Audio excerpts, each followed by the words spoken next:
Friends எல்லாம் எப்படி இருக்கீங்க? நான் உங்கள் யூடியூப் சேனல் செல்வம் மகிழா ஃபேமிலிலேருந்து பேசுகிறேன்ப்பா. இப்போ சாம்பார் வந்து சுலபமான முறையில் காய்கறிலாம் போடாமல் எப்படி வைக்கலாம் பார்க்கலாம் வரீங்களா? அது வந்து சாப்பாடுக்கும் நல்லாயிருக்கும், சப்பாத்திக்கும் நல்லாயிருக்கும், இட்லிக்கும் நல்லாயிருக்கும், தோசைக்கும் நல்லாயிருக்கும். 4 in 1 வாங்க பார்க்கலாம். சுலபமான முறையில் இட்லி தோசை சாப்பாடுக்கு சாம்பார் வந்து காய் போடாமல் எப்படி வைக்கலான்னு பார்க்கலாம் வாங்க. 200 கிராம் பருப்பை வந்து கழுவி எடுத்து வச்சுக்கணும். அதில் மஞ்சப்பொடி, பெருங்காயம், ஒரு கொட்டை புளி, சீரகம், பூண்டு, வெங்காயம், தக்காளி. ரொம்ப ஈஸியாக வச்சிடலாம் 10 நிமிஷத்தில். வீட்டு மிளகாத்தூள் 1 டீஸ்பூன், தனி மிளகாத்தூள் 1/2 டீஸ்பூன், சாம்பார் பொடி 1 டீஸ்பூன், பச்சை மிளகாய் 3, கொத்தமல்லி, தேவையான அளவு உப்பு எல்லாத்தையும் போட்டு நல்லா கலக்கிட்டு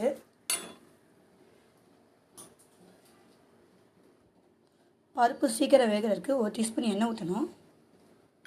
தேவையான தண்ணி ஊற்றி நல்லா கலக்கிட்டு உப்பு காரம் பார்த்துட்டு குக்கரை மூடி வச்சிடணும்.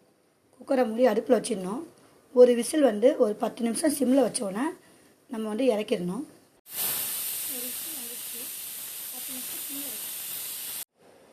பருப்பு வெங்காயம் தக்காளி எல்லாம் நல்லா வெந்துருச்சு. இறக்குனதுக்கப்புறம் ஒரு கடாயை அடுப்பில் வச்சு தேவையான அளவு எண்ணெய் ஊற்றணும் தாளிக்கிறதுக்கு.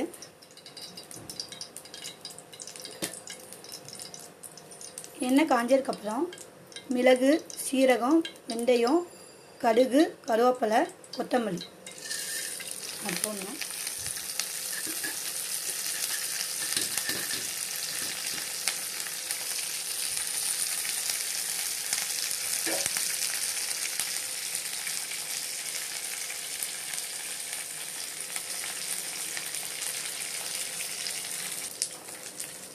நல்லா தாளித்து அது பொரி வந்ததுக்கப்புறம் நம்ம அதை அப்படியே அந்த சாம்பாரில் ஊற்றணும்.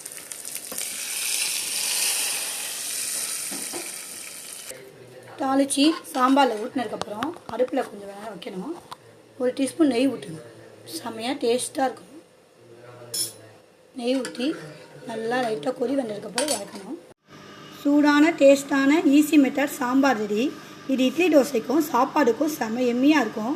சாப்பாடுக்கு இதுக்கு சைடிஷ்டாக வாழைக்காய் வறுத்தோன்னா செம்ம சூப்பராக இருக்கும். இந்த வீடியோ உங்களுக்கு பிடிச்சிருந்துச்சின்னா லைக் பண்ணுங்கள், ஷேர் பண்ணுங்கள், கமெண்ட் பண்ணுங்கள், பெல் சிம்பலை ஆலில் போடுங்க. Watch the video.